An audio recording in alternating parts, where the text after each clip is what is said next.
കാട്ടാന നാട്ടിലിറങ്ങി മനുഷ്യജീവനുകൾ കവരുമ്പോൾ പുറത്തിറങ്ങാൻ ഭയന്ന് ജീവിക്കുന്ന ഇടുക്കി മലയോരത്തെ കർഷകർക്ക് മറുവശത്ത് നേരിടേണ്ടി വരുന്നത് കാർഷിക ഫലങ്ങൾ പൂർണ്ണമായും കവർന്നെടുക്കുന്ന ചെറുജീവികളെയാണ്. കാട്ടുപന്നിയും കുരങ്ങും മലയണ്ണാനുമെല്ലാം കർഷകർക്ക് വലിയ വെല്ലുവിളിയായി മാറിയിരിക്കുകയാണ്. ഇടുക്കി ഹൈറേഞ്ചിലെ ഏലത്തോട്ടങ്ങളും തേയിലക്കാടുകളും കാട്ടാനയും കാട്ടുപോത്തും കൈയടക്കി.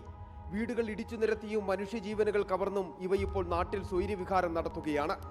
ഇവയ്ക്കൊപ്പം പുലിയും കടുവയും മറുവശത്തുണ്ട്.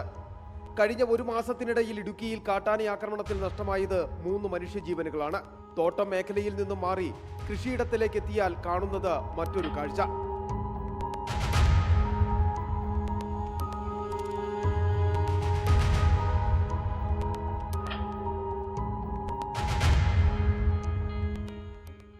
ഏലം, കാപ്പി, കൊക്കോ, തേങ്ങ എന്നിവയെല്ലാം ഇപ്പോൾ വിളവെടുക്കുന്നത് കാടിറങ്ങി കൂട്ടത്തോടെ എത്തുന്ന ഇവരാണ്. 100-150 മടങ്ങുന്ന കൂട്ടമായാണ് കുരങ്ങന്മാർ എത്തുന്നത്. പ്രതിരോധിക്കാൻ ശ്രമിച്ചാൽ തിരിച്ച് ആക്രമിക്കാനും മടിക്കില്ല. ഏക്കർ കണക്കിൽ ഇവിടെ തിരിച്ചുണ്ട്. ഒരു സ്ഥലത്തും എല്ലാ സ്ഥലത്തും പോയി ഇപ്പോൾ സാറ് നിങ്ങൾ പോയി കണ്ടാൽ ഈ കുരങ്ങ് മൊത്തം കീരിക്കളയും. അതിൽ ഒരു സാധനം ഉണ്ടാകില്ല. ഏലം മൊത്തം കളഞ്ഞു. ജീവിക്കാൻ മാർക്കില്ലാതെ വന്നുകൊണ്ടിരിക്കുക.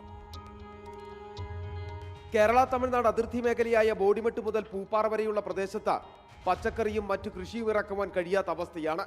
കുരങ്ങ് ശല്യം വനം വകുപ്പിനെ അറിയിച്ചിട്ടും കാര്യമില്ല. അവർ ഇവിടേക്ക് തിരിഞ്ഞു നോക്കില്ല.